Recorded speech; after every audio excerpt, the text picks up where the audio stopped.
పోసాని కృష్ణమురళికి నరసరావుపేట కోర్టులో ఊరట లభించింది.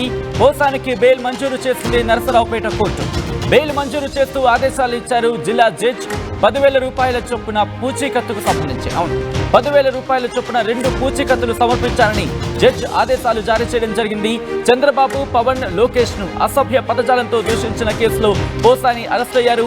పలు ప్రాంతాల్లో పోసానిపై కేసులు నమోదైన పరిస్థితి. ఈ నేపథ్యంలోని శివరాత్రికి సంబంధించి ఆ సందర్భంలో ఆయన్ని అరెస్ట్ చేసిన నేపథ్యం. ఆ తర్వాత ఆయన ఆంధ్రప్రదేశ్కి తీసుకువెళ్ళడం జరిగింది. ఆంధ్రప్రదేశ్కి తీసుకువెళ్ళిన తర్వాత ఆయన్ని అదుపులోకి తీసుకున్న ఆంధ్రప్రదేశ్ తరలించిన సిచ్యువేషన్. ఆ తర్వాత కోర్టులో పలుసార్లు ఆయన పిటిషన్ దాఖలు చేసుకున్నారు. ఆ తర్వాత కేసు అనేది రన్ అవ్వడం జరిగింది. ఈ నేపథ్యంలో పోసాని కృష్ణమురళికి బెయిల్ మంజూరు చేసింది నరసరావుపేట కోర్టు. బెయిల్ మంజూరు చేస్తూ ఆదేశాలు ఇచ్చారు జిల్లా జడ్జ్. 10,000 రూపాయలు చొప్పున 2 పూచీకత్తులు సమర్పించారంటూ ఆదేశాలు జారీ చేయడం జరిగింది. చంద్రబాబు, పవన్ కళ్యాణ్, లోకేష్ ను అసభ్య పదజాలంతో దూషించిన కేసులో పోసాని మీద అనేక చోట్ల కేసులు నమోదయ్యాయి. వీటన్నిటి మీద ఇన్వెస్టిగేషన్ ప్రారంభించింది పోలీసు శాఖ.